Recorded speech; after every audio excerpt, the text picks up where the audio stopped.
हमारे प्यारे पिता परमेश्वर, हमें यह दिन देने के लिए हम आपका बहुत बहुत धन्यवाद करते हैं, और विशेष रूप से चूंकि हम इस दिन को आराम के लिए ले रहे हैं। हे पिता, हम आपके वचन में विश्राम पाना चाहते हैं। आज बाइबल अध्ययन में आने के लिए हमारे हृदय को आशीर्वाद देने के लिए धन्यवाद। नहीं, और जैसा कि आपने हमसे वादा किया था कि यीशु सत्य है और मार्ग और जीवन भी बताया है, और बिना उसके द्वारा कोई पिता के पास नहीं पहुंच सकता। और पिता, हम विश्वास करते हैं कि यीशु ही आदि में वचन है। इसलिए हम प्रार्थना करते हैं कि आज सुबह जब हम आपके वचन का अध्ययन और गहराई से अध्ययन करेंगे, कि हम सचमुच आपके, हमारे पिता परमेश्वर के करीब आ सकें।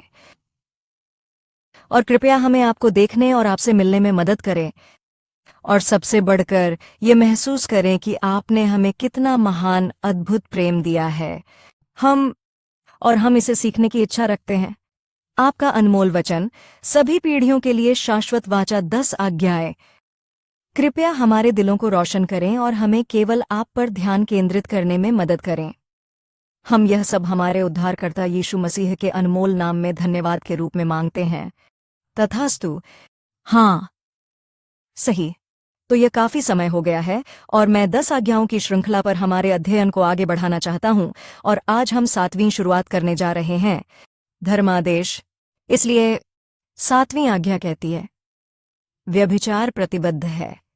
लेकिन शुरू करने से पहले चलो पूछते हैं गंभीर प्रश्न। हमारा परमेश्वर कैसा है? ये भगवान जो अपना परिचय हमारे पिता के रूप में देते हैं, वह वही है जिसने इस्राएलियों को अपना कानून दिया, और आज भी उसी तरह वह हमें अपना नियम दे रहा है। तथास्तु। तथास्तु। परंतु जब वह नियम देता है, वह कहता है, मैं आपकी देखभाल करूंगा, मैं निश्चय तुम्हारी रक्षा करूंगा और सब कुछ तुम्हारे लिए प्रबंध करूंगा, क्योंकि मैं तुम्हारा अगुआ हूं।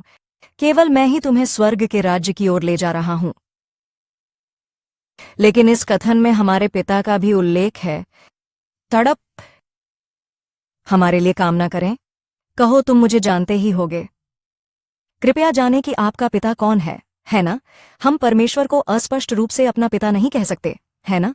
हमें उसे वास्तव में जानना होगा, जैसे हम अपने माता पिता को जानते हैं जिन्होंने हमें जन्म दिया है। तथास्तु। मेरा मतलब है, आपके पिता कैसे हैं, आपकी माँ कैसी है, आप जानते हैं, है ना? तो फिर हमारे पिता परमेश्वर का चरित्र क्या है? वह कैसा है? उसके दिल में क्या है? उसके दिमाग में क्या है? और मैं प्रार्थना करता हूं कि 10 सिद्धांतों का अध्ययन करके हम यही सीखेंगे। आज्ञाएं। ठीक है, ठीक है। तो आइए हम पहले जो अध्ययन कर चुके हैं उसकी समीक्षा करें। अपने पिछले अध्ययनों में हमने इन 10 आज्ञाओं का अध्ययन किया था। तो 10 आज्ञाओं के 2 भाग हैं, है ना? पहला है परमेश्वर के साथ हमारा रिश्ता। तो ये रहा। भगवान कहते हैं ये बहुत बहुत बहुत महत्वपूर्ण है। तो हम सभी इन 10 आज्ञाओं के बारे में जानते हैं, है ना? लेकिन यह हिस्सा भी सचमुच दिलचस्प है। 10 आज्ञाओं का शेष भाग लोगों के साथ हमारे संबंधों से संबंधित है। अतः हमारी ईसाई धर्म में, हमारे विश्वास के मार्ग में सिर्फ हमारा परमेश्वर के साथ रिश्ता ही महत्वपूर्ण नहीं है, परंतु हमारा परमेश्वर अन्य लोगों के साथ हमारे रिश्ते को भी उतना ही महत्वपूर्ण मानता है जितना कि उसके साथ हमारा रिश्ता। यह बहुत महत्वपूर्ण है। तो 10 आज्ञाएं क्या थीं? क्या आपको याद है? ठीक है, चलो कुछ इस तरह की कोशिश करते हैं। याद करो और स्मरण करो। पहला, मेरे सामने तुम्हारा कोई ईश्वर नहीं होगा, है ना? यह इसलिए क्योंकि यह परमेश्वर के साथ हमारे रिश्ते से संबंधित है। और दूसरा, तुम अपने लिए कोई मूर्ति नहीं बनाना। तीसरी आज्ञा, तुम अपने परमेश्वर यहोवा का नाम व्यर्थ न लेना। और चौथा, सप्त के दिन को पवित्र रखने के लिए याद रखें। परमेश्वर के साथ हमारा रिश्ता। ठीक है, यही। लेकिन अब अगला भाग भी उतना ही महत्वपूर्ण है। आपके अनुसार सबसे प्रमुख आज्ञा क्या है लोगों के साथ हमारे रिश्ते के लिए? हम सोचते हैं कि हत्या न करें, नहीं, व्यभिचार मत करो, या जैसा हम आज कहने जा रहे हैं वैसा मत करो। लेकिन ऐसा नहीं है। परमेश्वर की दृष्टि में हमारे संपूर्ण संबंध में जो बात वह सबसे महत्वपूर्ण मानता है, वह है माता पिता के साथ हमारा संबंध। तो 5वां, अपने माता पिता का सम्मान करें। यह सबसे प्रमुख आज्ञा है। हमारे लोगों के साथ हमारे रिश्ते के बारे में परमेश्वर की आज्ञा है। 6ठा नियम है कि हत्या न करें। तो अब तक हमने यहीं पढ़ा है। आज हम अध्ययन करेंगे व्यभिचार न करें। और तब 8वां, चोरी मत करो। 9वीं बात, झूठी गवाही न देना। और 10वीं बात, लालच न करना। जैसा कि आप देख सकते हैं, हमारे लोगों के साथ हमारे रिश्ते के बारे में और भी आज्ञाएं हैं परमेश्वर के साथ की अपेक्षा। तो आप पहले ही देख सकते हैं कि परमेश्वर हमारे एक दूसरे के साथ रिश्ते को कितना महत्व देता है। यह रिश्ता बहुत कीमती और महत्वपूर्ण है। तो चलिए 7वीं आज्ञा से शुरू करते हैं। ये क्या है? व्यभिचार मत करो। अब यह वास्तव में चर्चा करने के लिए एक बहुत ही संवेदनशील विषय है और आज समय की कमी के कारण मैं इसे संक्षिप्त रखना चाहूंगा। इसलिए हम केवल व्याख्या करने जा रहे हैं, जिसका अर्थ है परिभाषा जो भगवान ने रखी है। व्यभिचार क्या है? अब 7वीं आज्ञा, व्यभिचार न करना, यह एक बहुत ही महत्वपूर्ण आज्ञा है जो परिवार की पवित्रता को बनाए रखती है। क्योंकि परिवार किसके द्वारा बनाया जाता है? हमारा परिवार स्वयं भगवान द्वारा बनाया गया है। दोबारा 7वीं आज्ञा महत्वपूर्ण है क्योंकि यह सुरक्षित रखती है। यह क्या रखती है? पवित्रता। पवित्रता। व्यभिचार का पाप बहुत बड़ा पाप है। जैसा कि हम जानते हैं, विवाहेतर संबंध बनाकर एक सुदृढ़ विवाह को तोड़ना पाप है। इसके अलावा यह एक घातक पाप जो परिवारों को नष्ट कर देता है, परमेश्वर द्वारा स्थापित। और इस वजह से व्यभिचार अंततः परमेश्वर के उद्धारक इतिहास के मार्ग में बाधा बनता है। आप और मैं यहाँ एकता के सूत्र में बंधने के लिए एकत्रित हुए हैं। मुक्तिदायी इतिहास के संरक्षक, है ना? ये वास्तव में बहुत व्यावहारिक है के लिए हमारा विश्वासपूर्ण जीवन, क्योंकि यह व्यभिचार एक बहुत ही गंभीर पाप है। इस पाप की गंभीरता अय्यूब ने व्यभिचार के बारे में जो कहा उससे अच्छी तरह से परिलक्षित होती है। ठीक है, अय्यूब अध्याय 31 की 11 से 12 आयतों में अय्यूब कहता है, वह कहता है, व्यभिचार एक वासनापूर्ण अपराध होगा। इसके अलावा यह एक अधर्म होगा जिसके लिए न्यायाधीशों द्वारा दंडनीय होगा। और वह यह भी कहता है, क्योंकि यह आग अबद्दोन को भस्म कर देगी। अब यह जगह अबद्दोन विनाश की जगह है और मेरी सारी बढ़ती हुई उपज उखाड़ फेंकेंगे। अन्य अनुवादों में ये वास्तव में उन्होंने इसका अनुवाद इस तरह किया है, आप जानते हैं, जैसे मेरी सारी कमाई या आय या फसल छीन लो, इसलिए मैं जो कुछ भी कमाता हूँ वह सब इस पाप के कारण नष्ट हो जाएगा। अतः हम पहले ही देख सकते हैं कि व्यभिचार हमारे व्यक्तिगत जीवन के लिए कितना विनाशकारी हो सकता है, और न केवल हमारे लिए बल्कि हमारे परिवार के लिए भी। यह जानते हुए शैतान, जो हमें वफादार प्रबंधक, मुक्तिदायी इतिहास को पूरा करने वाले बनने से रोकने के लिए हर संभव प्रयास करता है, शैतान दुनिया भर के सभी घरों को नष्ट करने की कोशिश कर रहा है। आज के समाज में हम जिन घटनाओं का सामना कर रहे हैं उनके बारे में मुझे और कुछ कहने की आवश्यकता नहीं है, है ना? घरों का विनाश, शैतान जानता है कि घरों का विनाश सीधे तौर पर परमेश्वर के छुटकारे के इतिहास को बाधित या विफल करता है। व्यभिचार के पाप की गंभीरता को समझने के लिए मुझे लगता है कि हमें सबसे पहले अपने पिता की सत्य की परिभाषा को समझना होगा। मैरी, ठीक है, तो मूल पति और पत्नी, और इसे कहते हैं आदिम दंपति। एक आदिम दंपति, मूल पति पत्नी कौन है? हाँ, आदम और हव्वा, है ना? आइए हम आदम और हव्वा के समय पर वापस चलें। हम निश्चित रूप से जानते हैं कि परमेश्वर ने आदम और हव्वा के इस परिवार की स्थापना की थी और यही उसके राज्य की आधारशिला थी। उदाहरण के लिए, आदम और हव्वा के लिए वे परमेश्वर के राज्य अर्थात ईडन गार्डन के मुख्य निर्माण खंड थे। सही? ठीक है, तो आइए इस पर एक नजर डालें। क्योंकि परमेश्वर ने अपने राज्य के निर्माण खंड के रूप में एक परिवार की स्थापना की, 7वीं आज्ञा हमें मर्यादा सिखाती है। इस परिवार का यह कितना महत्वपूर्ण है, इसका पता मैं आदि दंपति से लगा सकता हूँ। अब परिवार अनुबंध समुदाय की मूल इकाई है। परिवार होना चाहिए और फिर वहां एक अनुबंध समुदाय हो सकता है ना? और जब वाचा समुदाय स्थापित होता है तो एक राष्ट्र या परमेश्वर का राज्य हो सकता है, और यही परमेश्वर के राज्य का निर्माण खंड है। ठीक है, इसीलिए इमंडवर पवित्र होना चाहिए किसी समुदाय, समाज या राष्ट्र को पवित्र बनाने के लिए। सही? हम प्रार्थना करते हैं कि कोरिया या मलेशिया या सिंगापुर या संयुक्त राज्य अमेरिका पुरोहिताई का पवित्र राज्य बन जाए। लेकिन 7वीं आज्ञा हमें सिखाती है कि यह सब कहाँ से शुरू होता है। यह महान आंदोलन, यह महान सुधार कहाँ से शुरू होता है? हमारे परिवार में। उन्हें यदि हमारा परिवार पवित्र नहीं है, हम पवित्र राष्ट्र को प्राप्त नहीं कर सकते।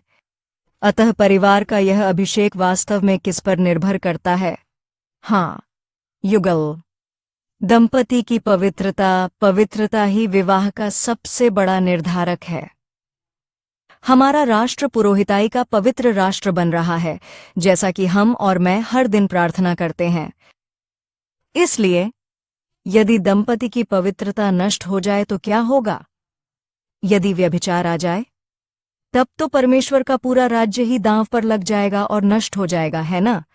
इसलिए व्यभिचार वह शक्तिशाली जड़ है जो परमेश्वर द्वारा स्थापित परिवार को तुरंत नष्ट कर देता है और परिणाम स्वरूप पूरा राज्य ढह सकता है।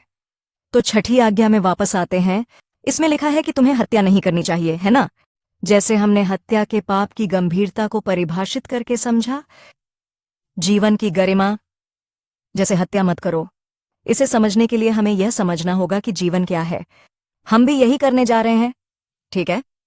हम व्यभिचार के पाप की गंभीरता और भयावहता को समझने का प्रयास करेंगे, एक परिवार या विवाहित जोड़े की गरिमा को समझकर। ठीक है, तो मुझे उम्मीद है कि यह बहुत अच्छा होगा।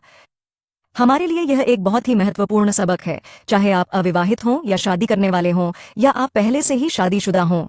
मुझे लगता है कि यह बहुत ही महत्वपूर्ण है, यह समझ कि सच्चे ईसाई होने के नाते आपको और मुझे यह समझ होनी चाहिए। ठीक है, तो सबसे पहले चलिए चलते हैं। परमेश्वर की दृष्टि में पति और पत्नी कैसे होने चाहिए? सबसे पहले हम 3 बिंदुओं पर चर्चा करेंगे। पहला है पति और पत्नी का रिश्ता, एक रिश्ता जो अटूट है। ठीक है, क्यों? इसके कारण सभी राष्ट्र, हर व्यक्ति, जिसमें आप और मैं भी शामिल हैं जो आज जी रहे हैं, किसके वंशज हैं? शारीरिक रूप से हम आदम और हव्वा के वंशज हैं, है ना? वे सबसे पहले दिव्य रूप से समर्पित जोड़े हैं। सही? चूंकि परमेश्वर ने आदम और हव्वा को बनाया था और उन्होंने इस जोड़े को दैवीय रूप से पवित्र किया, और क्योंकि हम सभी उन्हीं से आते हैं, इसका हमारे जीवन पर सीधा प्रभाव पड़ता है। ठीक है, तो आइए देखें कि परमेश्वर ने स्वयं किस प्रकार का अटूट रिश्ता बनाया है।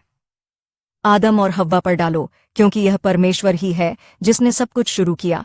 सही है? तो उत्पत्ति के अध्याय 2 श्लोक 24 में जब परमेश्वर ने आदम और हव्वा को बनाया, उन्होंने यह कहा, मनुष्य अपने पिता और माता को छोड़कर अपनी पत्नी से जुड़ जाएगा और वे एक तन बन जाएंगे।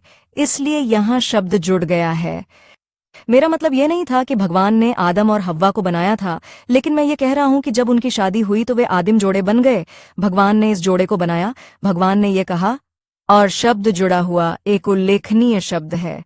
शब्द जुड़ना दबाक है। ठीक है, दबाक का मतलब वास्तव में चिपकना होता है।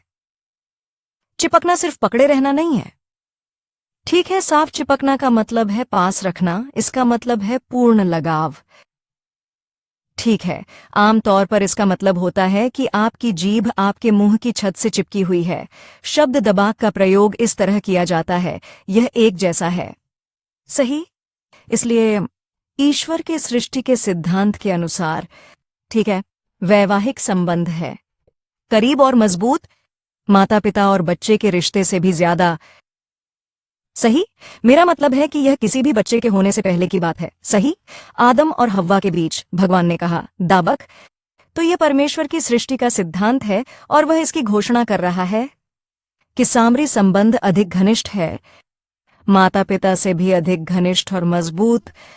इसके अलावा रिश्तेदारी की डिग्री के संबंध में, उदाहरण के लिए माता पिता और बच्चे के बीच, ये एक डिग्री है ना? और कोरियाई लोग आमतौर पर ऐसा कहते हैं। और एक पुरुष और पत्नी के बीच ये डिग्री कितनी होती है? 0। पुरुष और उसकी पत्नी के बीच 0 डिग्री। इस तरह अतः रिश्तेदारी के स्तर के संबंध में किसी का जीवन साथी उसका सबसे करीबी रिश्तेदार होता है। यही कारण है कि आदम ने उत्पत्ति अध्याय 2 श्लोक 23 में कहा, ठीक है चलो हम इसे साथ मिलकर पढ़ेंगे, ठीक है। अब यह मेरी हड्डियों में की हड्डी और मेरे मांस में का मांस है, जो संसार मनुष्य कहलाएगा, क्योंकि वह मनुष्य में से निकाली गई है। ठीक है, मुझे नहीं पता था कि इस महिला का मतलब पुरुष है, जो कि पुरुष से निकला है ना, विश्व पुरुष। तो मुझे एहसास हुआ, आप जानते हैं, मैं हाल ही में माता पिता और बच्चे के रिश्ते के बारे में बहुत सोच रहा था। और आप जानते हैं, हम अपनी माँ के गर्भ से कैसे बाहर आते हैं, तो हम अपनी माँ से दूर हो गए हैं। तो आप देख सकते हैं कि हमारे और हमारी माँ और हमारे पिता के बीच वाकई बहुत घनिष्ठ संबंध है ना। लेकिन यहाँ पर परमेश्वर हमें बता रहे हैं कि ये सब कहाँ से शुरू हुआ। ये सब यहीं शुरू हुआ, आदम और हव्वा के बीच और इस दाबक के बीच, और यह जहां स्त्री को पुरुष से निकाला गया था, क्योंकि याद रखें, स्त्री उस पसली से बनी थी जो आदम से निकाली गई थी। इस प्रकार एक जोड़ी सबसे अधिक है। पृथ्वी पर किसी भी अन्य की तुलना में यह सबसे अधिक एकजुट संबंध है। आप सहमत हैं? हाँ। बिंदु 2, पति और पत्नी दो नहीं बल्कि एक हैं।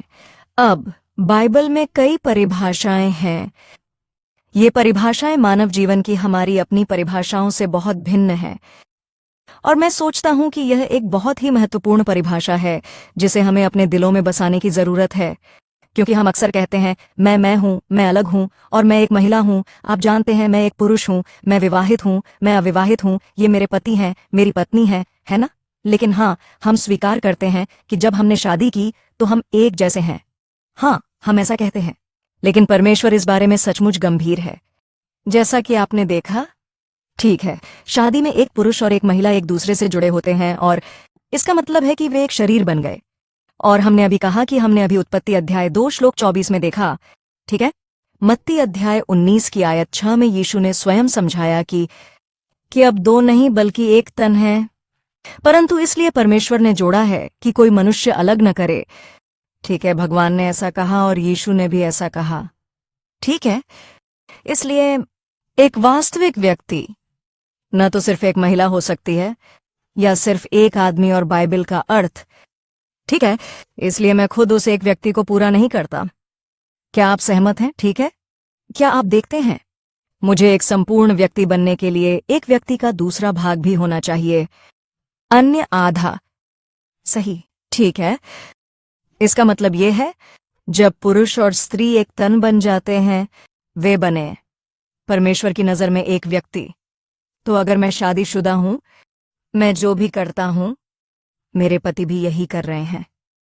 अगर हम शादीशुदा हैं तो जो भी हो, मैं ऐसा नहीं कर रही हूं, लेकिन अगर मेरे पति भगवान की नजर में ऐसा करते हैं, हाँ, हम इसे एक व्यक्ति के रूप में एक साथ कर रहे हैं। जब मैंने यह देखा तो मैं दंग रह गया।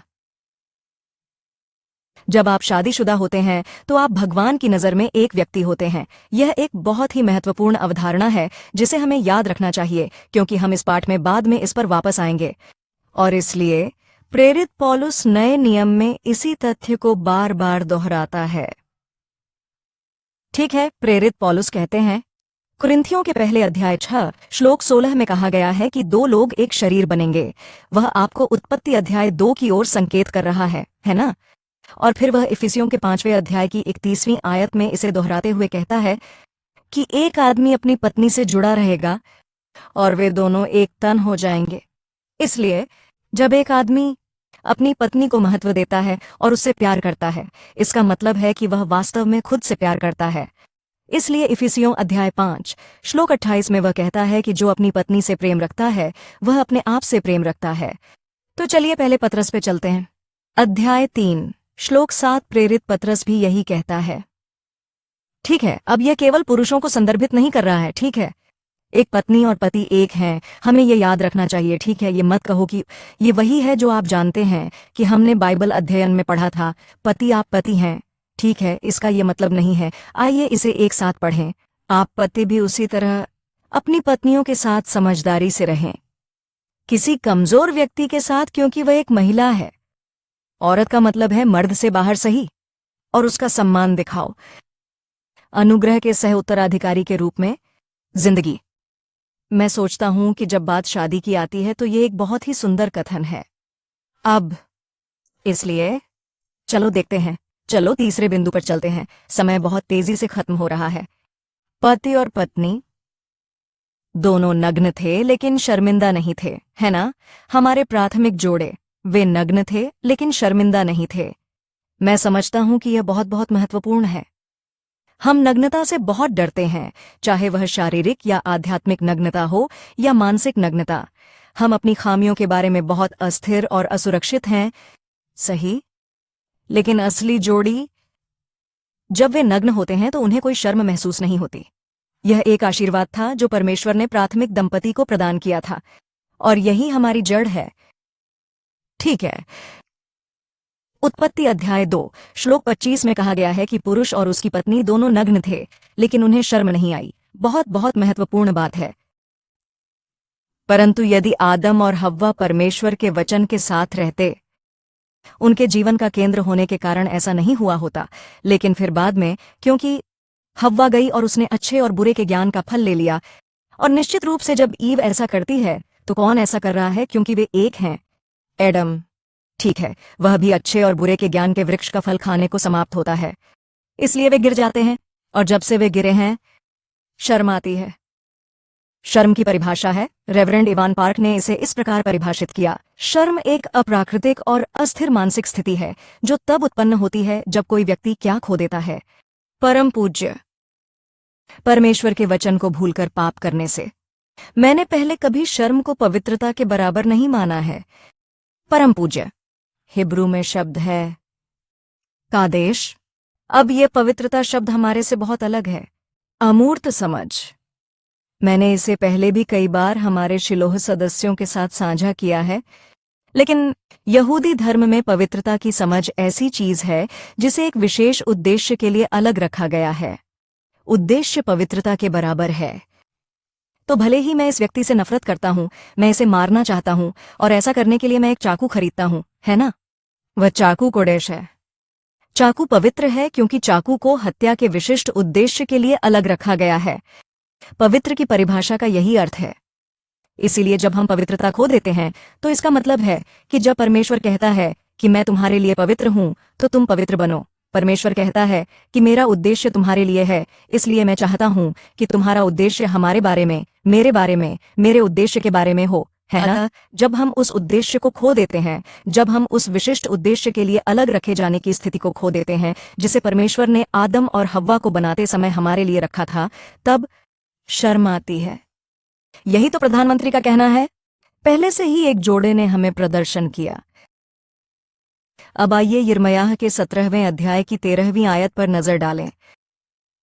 इसमें कहा गया है, हे प्रभु, हे इस्राएल के आशा, जो तुझे त्याग देते हैं वे सब लज्जित होंगे।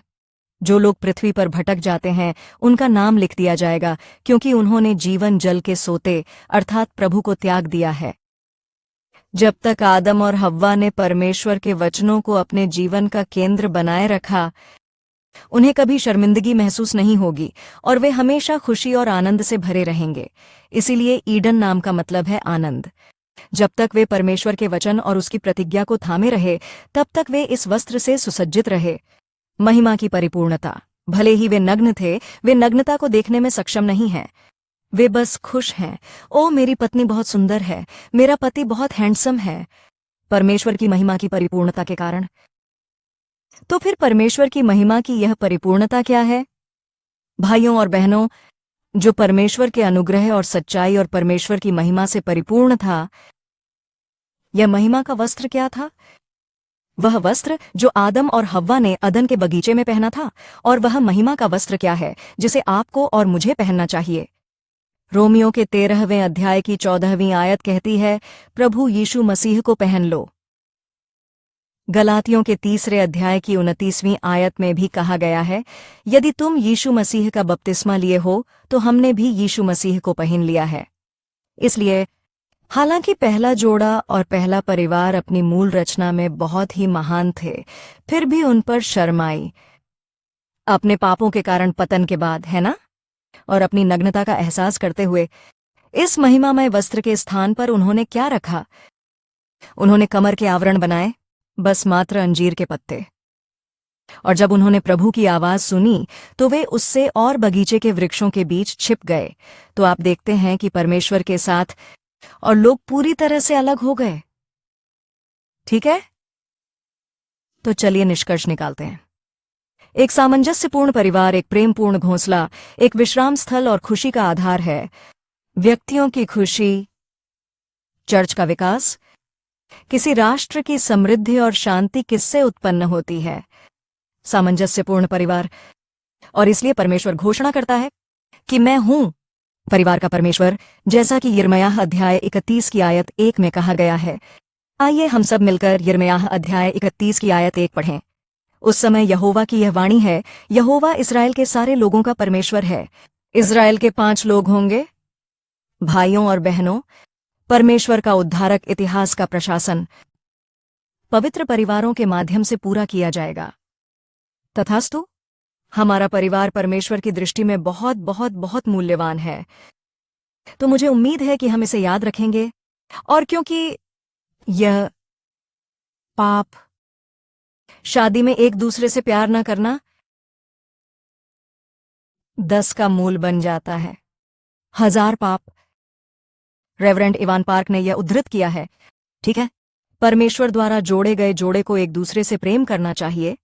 इसलिए अगर हमने अपने परिवार की संपत्ति का प्रबंधन नहीं किया है तो हमें पश्चाताप करना चाहिए और गहरा पश्चाताप करना चाहिए। तब एक निरीक्षक निंदा से ऊपर होना चाहिए। निंदा से ऊपर, है ना? कितनी पत्नियों का पति? ठीक है, भगवान कहते हैं एक पत्नी, शीतोष्ण, विवेकपूर्ण, आदरणीय, मेहमान नवाज, सिखाने में सक्षम कि यह प्रबंधक बनने की योग्यता है। और 5वें श्लोक में कहा गया है, परंतु यदि कोई अपने घराने का प्रबंध करना न जानता हो तो परमेश्वर की कलीसिया की देखभाल क्यों कर करेगा? अलविदा। ये बहुत ही गंभीर बात है। और फिर 13वीं 12वीं आयत कहती है, उपयाजक केवल एक पत्नी का पति होना चाहिए और अपने बच्चों का अच्छा प्रबंधन करें और उनके अपने घराने। अध्याय 5 श्लोक 8, परंतु यदि कोई अपनी चिंता न करे, और विशेष रूप से उसके घराने के लोगों के लिए, उसने विश्वास को अस्वीकार कर दिया है और अविश्वासी से भी बुरा है। तो अगले घंटे हम परिभाषित करेंगे कि व्यभिचार क्या है, लेकिन मुझे आशा है कि आज हम अपने पिता की इस परिभाषा पर गौर कर सकेंगे कि पवित्र परिवार क्या है, और हम वास्तव में मूल रूप से उस धन्य महान आदिम जोड़े आदम और हव्वा से आए हैं। ठीक है, और आप देख सकते हैं क्योंकि परमेश्वर ने आदम और हव्वा को उत्तम अवस्था में बनाया था, वह कितना चाहता है पुनर्स्थापित करना। वह किसके जीवन में? आज हमारे जीवन में। आइए हम अपने पिता परमेश्वर को याद करें जो विश्वास योग्य है, उस पुनर्स्थापना को प्राप्त करने के लिए हमारे जीवन में काम करना जारी है। और आइए हम अपने पिता परमेश्वर को धन्यवाद दें। चलिए प्रार्थना करते हैं। हे हमारे पिता, हम आपका बहुत बहुत धन्यवाद करते हैं। हमें यह देखने का मौका देता है कि कैसे कीमती हमारा परिवार है और हमारा विवाह कितना अनमोल है। हम शायद इस समय अलग अलग अवस्थाओं में हैं पिताजी, लेकिन हम एक बात जानते हैं कि आप पवित्र जोड़े की आदर्श स्थिति को बहाल करने के लिए बिना रुके काम कर रहे हैं, क्योंकि यही वह आधारभूत इकाई है जो पवित्र राष्ट्र याजकत्व के राज्य का निर्माण करेगी, जो कि अंततः यहां इस पर मसीहाई राज्य स्थापित करें। हे पिता, हम आपके सामने स्वीकार करते हैं, यद्यपि हम कमजोर हैं फिर भी हम वह परिवार बनना चाहते हैं। यद्यपि हम कमजोर हैं फिर भी हम अपने पति के लिए सर्वोत्तम पत्नी बनना चाहती हैं। यद्यपि हम कमजोर हो सकते हैं फिर भी हम अपनी पत्नियों के लिए सर्वोत्तम पति बनना चाहते हैं। हालांकि हम कमजोर हो सकते हैं, हम अपने माता पिता के लिए सबसे अच्छे बच्चे और अपने बच्चों के लिए सबसे अच्छे माता पिता बनना चाहते हैं। पिता, हम आपके सामने स्वीकार करते हैं, हम यह अकेले नहीं कर सकते, इसलिए कृपया हमारी मदद करें। आपका वचन हमारे जीवन में जीवंत और सक्रिय हो, ताकि वचन हमें मजबूत करे, हमें सशक्त बनाए। पुनर्स्थापना के मार्ग पर चलने के लिए हमें विश्वास है कि आप अपनी वाचा के अनुसार यह सब पूरा करेंगे। हम आपको फिर से धन्यवाद देते हैं। यीशु के नाम में हम प्रार्थना करते हैं। तथास्तु।